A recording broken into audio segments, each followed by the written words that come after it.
भक्ति से चौका लगाया। हाँ कितनी श्रद्धा से चौका लगाया। हाँ जी गुरुवर का दर्शन है पाया।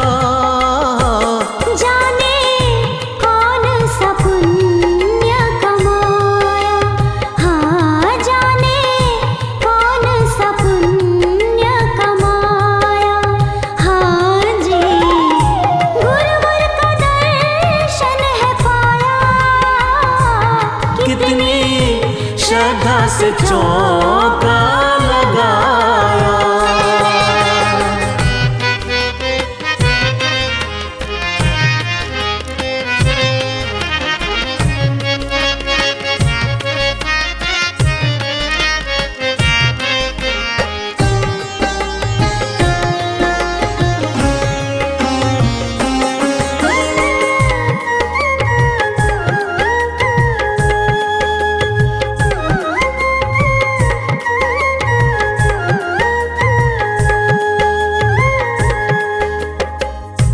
कितने दिनों से मन में थी अभिलाषा, आज हुई है पूरी मन की वो आशा।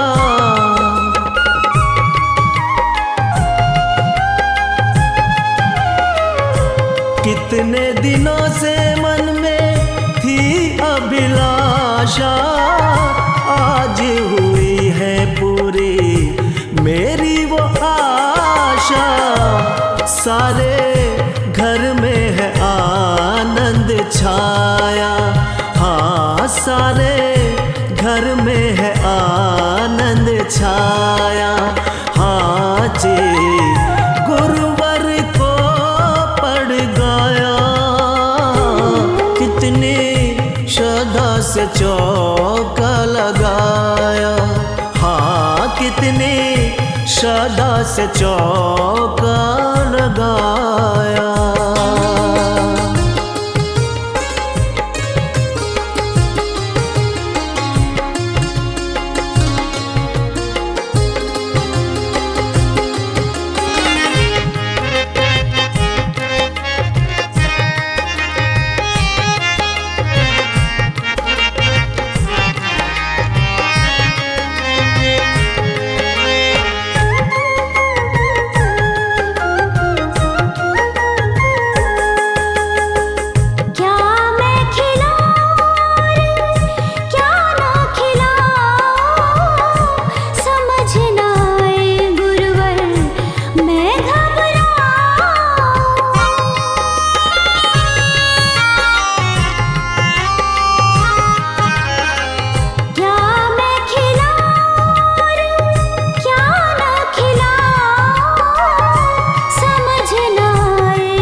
श्रीमन्नाथ जिनेन्द्राय नमः अर्घं निर्वामते।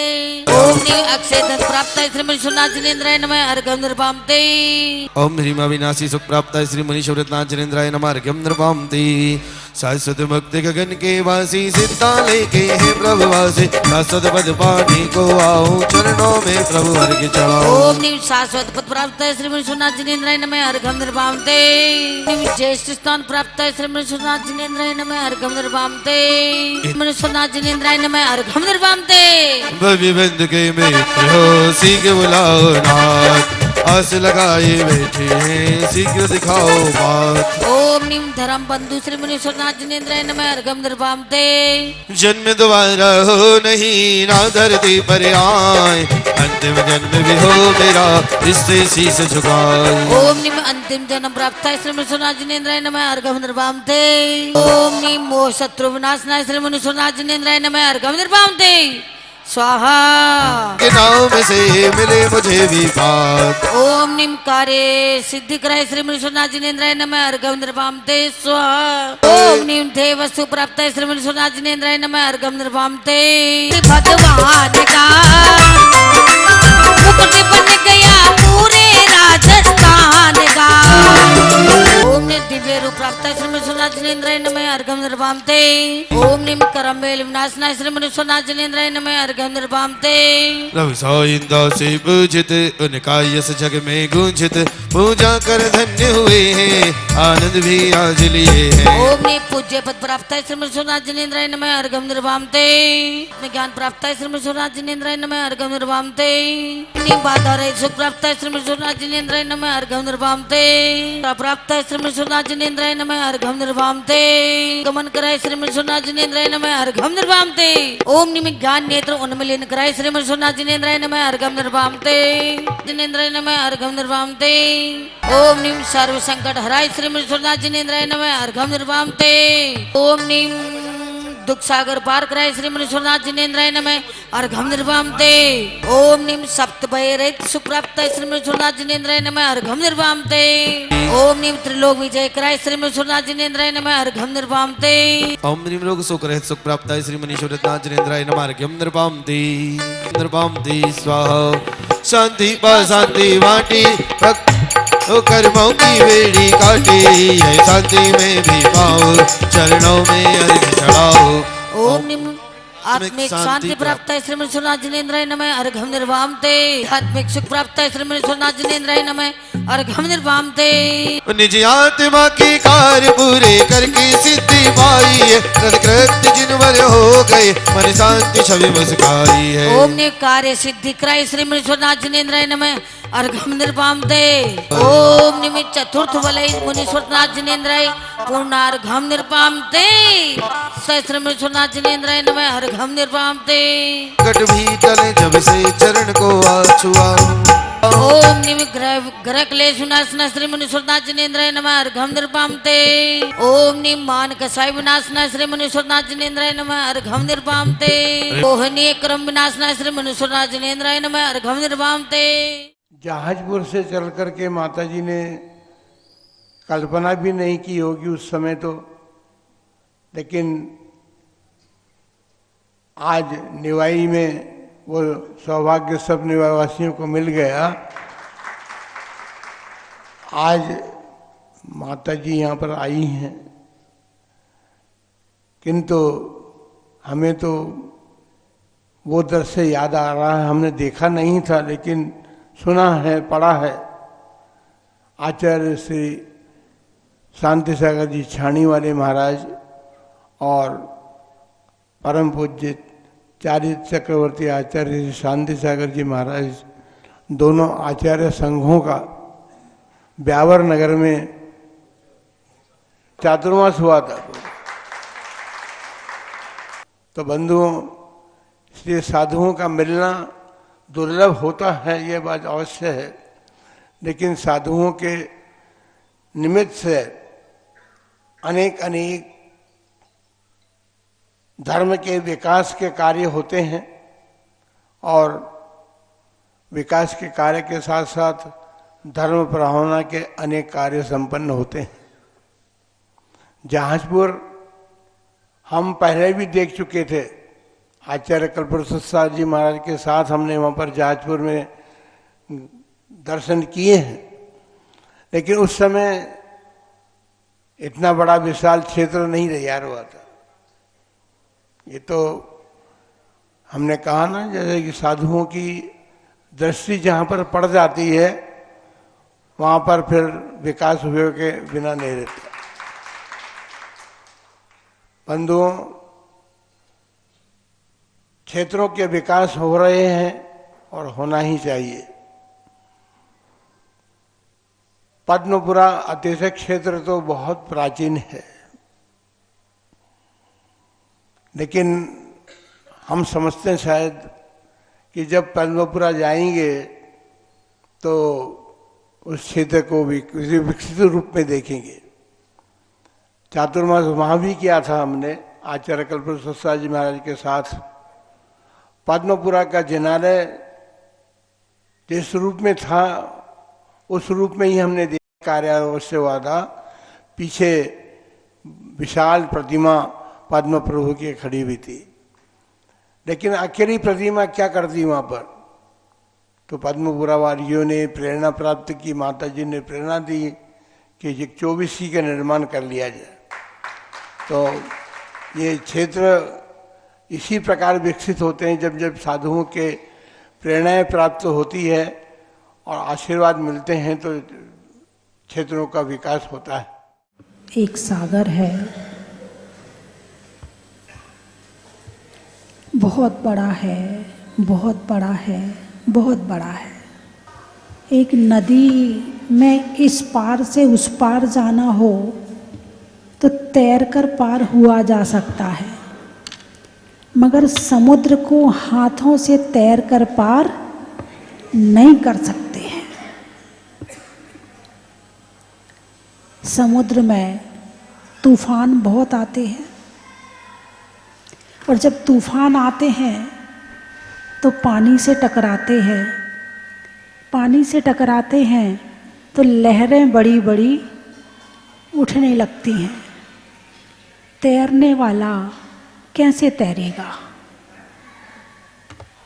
लहर ने यहाँ से उठाया वहाँ पटक दिया, वहाँ से उठाया वहाँ पटक दिया। कोई सोचे कि समुद्र को तैरकर पार कर लें तो संभव नहीं है। कोई सड़क पर रहता है, कितनी तरह की परेशानियाँ होती हैं, सर्दी, गर्मी, बारिश, मक्खी, मच्छर, तरह तरह के जीव जंतु, और मकान मिल जाए तो सारी परेशानी दूर हो जाती है। ऐसे ही समुद्र में कोई रहे तो कितनी परेशानियां होती होंगी। विचार करो, कल्पना करो कि आपको समुद्र में पटक दिया, अब वहाँ कितनी तरह की परेशानियां होंगी हैं। ऊपर से बारिश, नीचे से पानी, सूरज तप रहा है, गर्मी हो रही है, ठंड हो रही तो पानी भी ठंडा हो गया। उसमें जितने जीव जंतु, कोई काट रहा है, कोई चूट रहा है, कोई खा रहा है, कोई पाँव खा रहा है, कोई हाथ खा रहा है, कितनी तरह की परेशानियां होंगी। बोलिए ना। तो संसार समुद्र को पार करने के लिए क्या चाहिए? उस समुद्र को पार करने के लिए नाव चाहिए। नाव से पार हो सकते हो?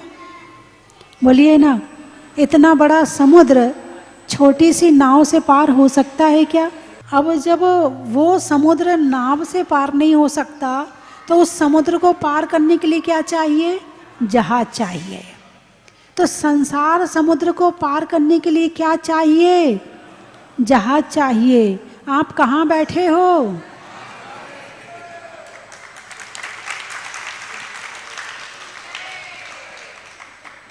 कहाँ बैठे हो? आपकी तालियों ने बता दिया कि आप जहाज में बैठे हो, और संसार समुद्र पार करने के लिए इससे बढ़िया कोई जहाज हो ही नहीं सकता है। साक्षात मुनि सुब्रतनाथ भगवान भूगर्भ से प्रकट हुए हैं। इस जहाज को बनवाने के लिए भूगर्भ से प्रकट हुए हैं, और स्वयं उसमें भगवान प्रभु बैठे हुए हैं और हमें अपने इस पार से उस पार करने के लिए, संसार के दुखों से बचाने के लिए ये जहाज बना हुआ है। इस जहाज में आने के बाद कैसी फीलिंग आती है? कैसी फीलिंग आती है? हैं? इस जहाज का नाम है धर्म रूपी जहाज। क्या नाम है इसका? धर्म रूपी जहाज। भगवान धर्म रूपी जहाज में बैठकर संसार सागर से पार हो चुके हैं। उनका जिनबिंब यहाँ विराजमान है और उनके निमित्त से हम धर्म को धारण करके इस जहाज में बैठकर हम भी पार हो सकते हैं। होना है कि नहीं होना है? होना है। संसार सागर को पार करने के लिए ये जहाज है। बात छेडाला की चल रही है कि सिद्ध भगवान संसार सागर को पार कर चुके हैं। तिर तीर ही गए। तिर के तीर यानी किनारे पर पहुंच गए हैं। इसमें जैसे उस जहाज में जाना हो तो क्या करना पड़ता है? ऐसे बिठा लेते या पैसे वैसे लगते? कुछ टिकट वगैरह लगती है? टिकट भी लगती है। अच्छा, फिर उसमें अकेले जहाज की छत पर बैठते हो या अंदर भी कोई व्यवस्था होती है? अंदर भी सामान्य व्यवस्था होती है, वीआईपी व्यवस्था भी मिल जाती है ना? एक तो डेक पे खड़े होकर यात्रा करना, एक जो है सामान्य वाले कमरे में यात्रा करना, एक वीआईपी में यात्रा करना और एक वीवीआईपी में यात्रा करना। अब ऐसे संसार समुद्र के बीच में कोई जहाज जा रहा है और कोई आपको हाथ पकड़ के और ऊपर खींच के जहाज में बिठा ले तो आपको कैसा लगेगा? हाँ, बहुत परेशानी में है। अभी मुझे आज सुबह बताया, दीदी ने बताया, बोले एक कोई प्लेन है जो क्रैश हो गया है और वो समुद्र में उसकी लैंडिंग करवा दी है, तो अब उसमें पानी भर गया है और लोग उसमें पानी में तैर रहे हैं। अब ऐसे समय में विचार करो कि आसपास कोई बचाने वाला नहीं है और समुद्र में तुम चाहे हवाई जहाज से चाहे कैसे भी डूब रहे हो, अब वहां पर तुम्हारी स्थिति क्या होगी? पहले उसकी कल्पना करो। आप कल्पना करो कि सामने मौत नजर आ रही है, अब कोई दूसरा रास्ता नहीं है, ना मकान बचाएगा, ना दुकान बचाएगी, ना तिजोरी में रखे हुए पैसे बचाएंगे, ना तुम्हारा सोना चांदी बचाएगा, ना तुम्हारे अच्छे अच्छे ज्वेलरी वाले जो आभूषण हैं वो बचाएंगे, ना आपको अब कोई मित्र बचाएगा जिनके लिए आपने जीवन लगा दिए, ना वो बचाएगा। अब आपको कोई नहीं बचा सकता है। अब बचाने वाला कोई है तो धर्म है। अब कोई काम आएगा तो जीवन में जो आपने धर्म किया है, अब पता चलेगा कि धर्म की क्या कीमत होती है। थोड़ा पेश बढ़ाना। धर्म की क्या कीमत होती है अब पता चलेगा। अब ऐसी परिस्थिति में यदि कोई वहां से जहाज निकल रहा हो, आप क्या करोगे? आवाज लगाना शुरू कर दोगे, बचाओ बचाओ बचाओ। अब उसमें से निकला एक व्यक्ति, उसने आपका हाथ पकड़ा और आपको ऊपर खींच लिया। अब क्या फीलिंग होगी आपकी? बोलिए ना। हैं? ऐसा लगेगा बस भगवान। कौन याद आएगा? भगवान तुम्हारी जय हो, रक्षा करी आपने मेरी, आपने मुझे ऊपर खींच लिया, आपने मुझे बचा लिया। किससे बचाया? दुख से बचाया। किससे बचाया? दुख से बचाया। सबसे बड़ा दुख है मौत। यदि उस एरोप्लेन में 95 साल का व्यक्ति भी होगा तो वो भी बचना चाहेगा। उम्र कितनी है? 95, 95 साल जी ली जिंदगी, बहुत लंबी जी ली, फिर भी मरना नहीं चाहता है। मौत का दुख सबसे बड़ा दुख है। उसके बाद और दुख है कि नहीं है? बोलिए ना, और दुख है कि नहीं है? तरह तरह के दुख हैं। शरीर का दुख, बीमारी का दुख, पड़ोसी का दुख है, पति का दुख, पत्नी का दुख, सास का दुख, ससुर का दुख, नंद का दुख है, मित्र का दुख, रिश्तेदारों का दुख, सामान नहीं मिलने का दुख, ज्वेलरी नहीं मिलने का दुख, मकान का दुख, दुकान का दुख, पैसे का दुख, दुख ही दुख। बोलिए हाँ या ना। अब इन दुखों से कौन बचाएगा? हैं? इन दुखों से कौन बचाएगा? भगवान बचाएंगे। कैसे बचाएंगे? अब जहाज में बैठना है तो उसके लिए आपको टिकट लेनी पड़ेगी। हाँ, बिना टिकट के नहीं होगा। अब आप डूब रहे हो और जो व्यक्ति है उसने कहा भाई देख, बचाऊंगा तब जब तू अष्टमूल गुण का पालन करेगा, जब तू छठ आवश्यक का पालन करेगा, कर लूंगा, बचा लो मुझे, बचा लो। अभी आफत में फंसे हो ना, जो कहोगे सब कर लेंगे। अब ऊपर आए, राहत सी मिली। राहत मिलने के बाद भाई कहा रोज मंदिर जाया करो। जरा से सुखी हुए, घर पहुंचे, मौत का भय दूर हुआ, फिर वापस अपनी पाप की दुनिया में फिर शुरू हो जाते हो। कोरोना आया था, हैं? कितने लोगों ने भक्तांबर पढ़ा?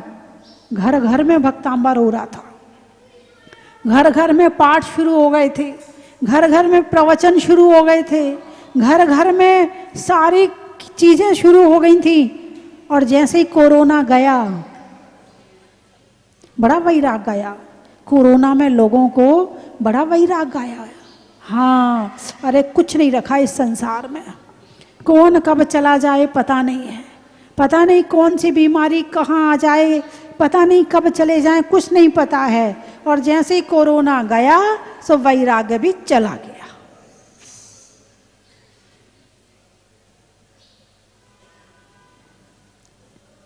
दो तरह का वैराग होता है, एक शमशानी वैराग और एक स्थायी वैराग। जब शमशान में जाते हो तो थोड़ी देर के लिए याद आती है, अरे चला गया, एक दिन मुझे भी यही आना है, एक दिन मेरा भी यही अंत होगा, कुछ नहीं रखा संसार में, सब बेकार है दुनिया, अब तो बस लौट के जाऊंगा तो धर्म करूंगा। और जो घर आके नहाए मैं धुल गया, स्नान के पानी के साथ में धुल गया वैराग। अब ठीक है, अब कल चला जाऊंगा मंदिर, रहने दे, अब तो पहला दुकान की चाबी ला, भी 3 ही तो बजे हैं, ला दुकान हो आता हूं। अरे बोलिए ना, जब तक दुख रहता है तब तक वैराग्य रहता है, तब तक धर्म रहता है, तब तक भगवान याद आते हैं। और जो दुख गया तो वैराग्य भी गया, भगवान भी गए। भाई हमारे यहाँ कोई कमी नहीं, भगवान की कृपा से सब है। अब तुम्हारे यहाँ भगवान की कृपा से सब है, अब तुम मंदिर क्यों जाओगे? सब है ना तुम्हारे यहाँ भगवान की कृपा से। जिस दिन कृपा में कमी आएगी ना, उस दिन फिर जाओगे मंदिर। भगवान क्या गलती कर दी मैंने, कृपा कम क्यों कर दी आपने? बोलिए ऐसे जीवन चल रहा कि नहीं चल रहा है? हैं? जब तक सही रहते हैं तब तक तो बस एक ही चीज याद आती है कि अच्छे सज संवर लो और फोटो खींच लो। एक कैमरा हाथ में आ गया है, हर जेब में कैमरा आ गया। बस खा रहे हैं तो फोटो, पी रहे हैं तो फोटो, चल रहे हैं तो फोटो, सो रहे हैं तो फोटो, उठो तो मोबाइल, सो तो मोबाइल, सो तो सबको क्या करके सोते हो? Good night. और उठते हो तो सबको सबसे पहले मैसेज देके किसका आया है। हाँ, इसका वाला ज़्यादा अच्छा है, ये तो ऐसे रोज फालतू भेजता, ये बहुत बढ़िया है। वाह, इसी चक्कर में पूरी जिंदगी अब तो खराब होने ही वाली है। एक आ गया ये डिब्बा, छोटी सी डिब्बी आ गई है जिसका दिमाग और डिब्बी बस कनेक्ट है। वो एक मुझे बताया था कि एक बच्चा है, वो मोबाइल दिन भर देखता है, दिन भर मोबाइल देखता है, और उसके हाथ से मोबाइल ले लो तो रोने लगता है और दे दो तो चुप हो जाता। उसे ना मम्मी से मतलब, ना पापा से मतलब, ना उसे परिवार से मतलब, और वो मतलब कान भी बंद, कान भी खराब। जो मोबाइल से चिपक गया उसके कान खराब, उसकी आंख खराब, उसका दिमाग खराब, उसका बच्चा खराब, सब खराब उसका। क्या सोचते हो, मोबाइल आ गया तो सुख आ गया? अब बच्चों में भी रील बना बना के डालने की आदत आ गई, और मम्मियाँ बड़ी खुश होती, मेरा बेटा रील बनाता है, मेरी बेटी रील बना, इतने व्यूज़ आते हैं, इतने फॉलोअर्स हैं उसके, तो मेरा बेटा तो ऐसा है, उसको भी तुमने उस गड्ढे में डाल दिया, अब उस गड्ढे से कभी बाहर नहीं निकल पाएगा। ना उसे धर्म का पता, ना उसे 24 तीर्थंकर का पता, बस बापू वही जिंदगी जिएगा। ना त्याग, ना व्रत, ना संयम, ना प्रवचन, ना कुछ नहीं, बस वो रील बनाने में लग गया और रियल जिंदगी खत्म हो गई। इस रील ने रियल जिंदगी को खत्म कर दिया है। देखने में रील देखो और बनाने में रील बनाओ, बस। हम जहाजपुर गए हैं, देखो हम भगवान के सामने आए हैं, हम दर्शन कर रहे हैं और इसी में ही लगे रहते हैं। हालांकि कुछ अच्छी चीजें भी हैं, लेकिन अच्छी चीज सब लोग ग्रहण नहीं करते हैं। अब बात चल रही है जहाज की। अब मिल गया भगवान का जहाज। कुछ लोग, कल मैंने बताया था, कुछ लोग जहाज में घूमने आते हैं। आजकल तो जहाज में शादियां हो रही हैं। हाँ, बोले कुछ नया करना चाहिए। अब सब लोग वो एक ही एक जगह कर रहे हैं, वो अच्छा तो वो कुछ नया होना चाहिए। तो हमने तो वो जहाज में, समुद्र में शादी करी है। जहाज चलता रहता है और अंदर शादी चलती रहती है। बस ऐसे ही जिंदगी भी चलती रहेगी। जिंदगी में स्थायित्व नहीं आएगा, चंचलता ही रहेगी। बंधुओं, संसार सागर से निकलना है और दुखों से बचना है, तो गारंटी से आपको धर्म के जहाज में बैठना पड़ेगा। एक लड़की थी, वो अपने भाई को गोद में लेके पहाड़ चढ़ रही है। दूसरी तरफ एक व्यक्ति कुछ सिर पे पत्थर रख के ऊपर ले जा रहा है। अब दोनों चढ़ रहे हैं, ठीक है। थोड़ी ऊपर गया, सिर का वजन ज्यादा हुआ, व्यक्ति ने एक पत्थर उतार दिया। लड़की तो कुछ कर ही नहीं सकती कि एक हाथ उतार दे कि एक पैर उतार दे, तो पूरा लेके जाएगी। उसके बाद थोड़ा और ऊपर चढ़े, उसको वजन लगा, उसने दूसरा पत्थर उतार दिया, और वजन लगा, तीसरा उतार दिया। 7 पत्थर रखे थे, ऊपर चढ़ते चढ़ते उसने 7 पत्थर उतार दिए और बड़ा हल्कापन महसूस किया, और फिर वो ऊपर पहुंच गया। गर्भ जन्म तप ज्ञान मोक्ष है, भक्ति को धर्म का यही वृक्ष है। कल्याण कराए, निज कल्याण के भाव बनाए। गर्भ कल्याण के रत्न है बरसे, जन्म कल्याण के जन जन हर से। तप कल्याण के मुनि बनाए, ज्ञान कल्याण के ज्ञान को पाए। जय मुनि सुव्रतनाथ, जय मुनि सुव्रतनाथ, जय मुनि सुव्रतनाथ, जय मुनि सुव्रतनाथ। केवल ज्ञान हुआ उजियाला, हम अरिहंत की फेरे माला। ज्ञान अनंत शक्ति के धारी, कर्म शक्तियाँ तुमसे हारी। पूजा भक्ति तेरी गाऊं, पाप नाशने शक्ति पाऊं। पाप बोझ से दबे हुए हम, कर्म भार से लदे हुए हम। जय मुनि सुव्रतनाथ, जय मुनि सुव्रतनाथ, जय मुनि सुव्रतनाथ, जय मुनि सुव्रतनाथ। माया मोह का फैला दलदल, कष्टों के मंडराए बादल, भक्तों की पीड़ाएं हर दो, निज आत्म शुद्धि का वर दो। कृपा करो तुम करुणा सागर, सुख से भक्ति की भर दो गागर। वीर जयंती शुभ दिन आया, प्रकटे भू से दर्शन पाया। जय मुनि सुव्रतनाथ, जय मुनि सुव्रतनाथ, जय मुनि सुव्रतनाथ, जय मुनि सुव्रतनाथ। ठेले पर जैसे ही बिठाया, हल्का अपना वजन कराया। शासन ले जाने को चाहा, हिले न तुम अतिशय दिखलाया। देवी अपराजिता संग में आई, खुशियाँ चहुदिस में है छाई। प्रतिमा महामनोहर सुंदर, दर्शन से मन होता अंदर। जय मुनि सुव्रतनाथ, जय मुनि सुव्रतनाथ, जय मुनि सुव्रतनाथ, जय मुनि सुव्रतनाथ।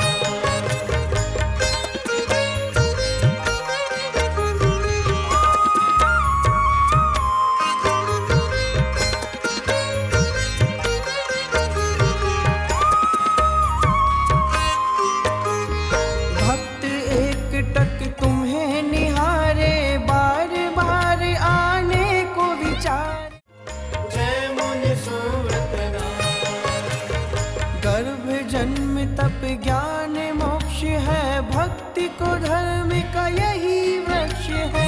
कल्याणक कल्याण कराए, निज कल्याण के भाव बनाए। गर्भ कल्याणक रत्न है बरसे जन।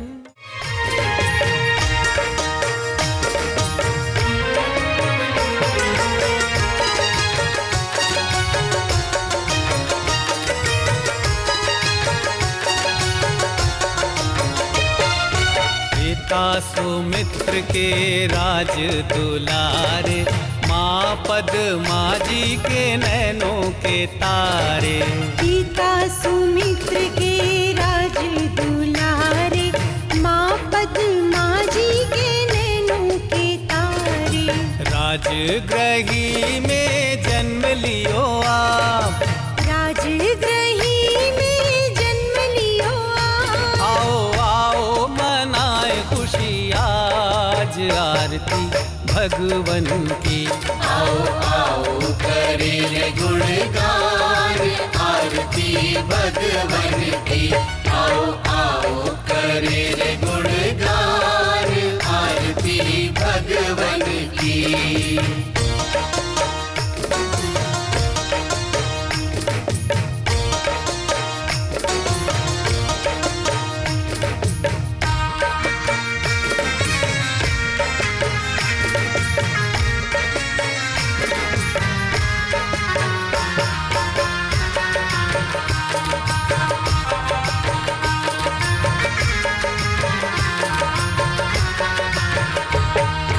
घी कपूर बाती से ज्योति को जला के, प्रभुवर के चरणों में शीश को नवा के। घी कपूर बाती। भक्ति की बहेगी बयार, होगा ऐसा पंच कल्याणक पहली बार। पद्मपुरा की धरा सजेगी स्वर्ग सी, अमृत रसपान करने पहुंचेगा संसार। परम पूज्य वात्सल्य वारिधि पंचम पट्टाचार्य 108 श्री वर्धमान सागर जी महाराज सत्संग के मंगल सानिध्य एवं गणिनी आर्य का 105 श्री स्वस्ति भूषण माता जी सत्संग की पावन प्रेरणा, मार्गदर्शन एवं मंगल सानिध्य में श्री मज्जनेन्द्र पंच कल्याणक प्रतिष्ठान नवनिर्मित खड़गासन 24 एवं पद्म बल्लभ शिखर कलश ध्वजारोहण महामहोत्सव का भव्य आयोजन मंगल बेला 18 से 22 फरवरी 2026। शुभ स्थल श्री दिगंबर जैन तीर्थ क्षेत्र पद्मपुरा बाड़ा, जयपुर, राजस्थान। सातिशय पुण्य अर्जित करने का माध्यम प्राप्त करने हेतु इंद्र एवं अन्य पात्र बनने के लिए शीघ्र संपर्क करें। इस ऐतिहासिक महाआयोजन का भव्य प्रसारण देखना न भूलें, सिर्फ पारस चैनल पर।